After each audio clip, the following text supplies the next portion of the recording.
रामायण सुनी और देखी तो जरूर होगी। रामायण में आपने शबरी का नाम भी सुना ही होगा।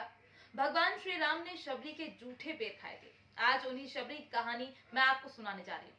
शबरी भगवान राम की परम भक्त थी। शबर नाम की एक जाति होती है, उस जाति की भोली भाली लड़की शबरी, जो कि बेहद कुरूप थी। यूं तो शबर जाति के लोग दिखने में खास सुंदर नहीं होते, लेकिन शबरी की कुरूपता के कारण शबर जाति के लोग भी उसे पसंद नहीं करते थे।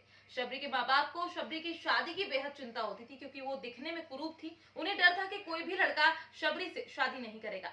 लेकिन आखिरकार शबरी के माता पिता को शबरी के लिए एक लड़का मिल गया और उन्होंने रात में ही शबरी की शादी करके उसे रात में ही विदा कर दिया, इस डर से कि कहीं लड़का शबरी को देखकर उससे शादी करने से मना न कर दे। शबरी को विदा कर दिया गया।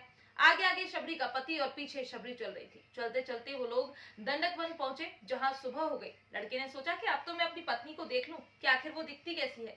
लेकिन जैसे ही लड़के ने शबरी को देखा तो देखकर डर गया और शबरी को छोड़कर वहां से भाग गया।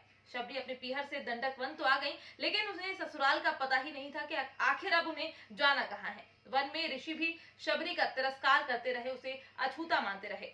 शबरी सबकी सेवा करती थी। किसी ऋषि पर अगर उसकी छाया पड़ जाएगी तो वो अशुद्ध हो जाएगी, इसलिए वो जब भी कोई ऋषि मुनि सामने आते तो डर कर छुप कर भाग जाती थी।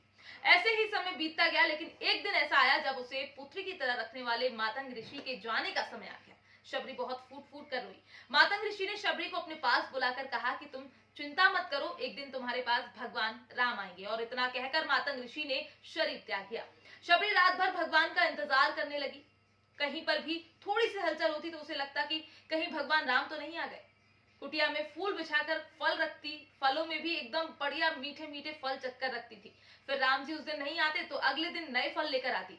राम जी को भोजन कराने का उसके मन में बहुत उत्साह था। कहते हैं ना कि सच्चे मन से किसी को पुकारो तो जरूर आपके पास आता है। ठीक उसी तरह शबरी की प्रतीक्षा का फल भी उसे मिला। मातंग ऋषि जो कहकर गए वो सच हुआ। भगवान राम स्वयं शबरी की कुटिया में पधारे। यहाँ तक कि कई ऋषि मुनियों ने भगवान राम को अपने आश्रम में ले जाने की प्रार्थना की, लेकिन भगवान राम सिर्फ शबरी की कुटिया में आए। दोनों को देखकर ऐसा लग रहा था जिस तरह शबरी को भगवान राम से मिलने की उत्सुकता थी, ठीक वैसे ही भगवान राम भी शबरी से मिलने के लिए बेहद उत्सुक थे। भगवान केवल भाव के भूखे होते हैं। यदि सच्चे मन से अच्छे भाव से उन्हें पुकारा जाए तो जरूर आते हैं। भगवान राम को देखकर शबरी भगवान के चरणों में लिपट गई। चरण धोए, आसन बिछाकर भगवान को बिठाया और फल लाकर शबरी ने भगवान के सामने रखे और प्रेम पूर्वक उनको खिलाए।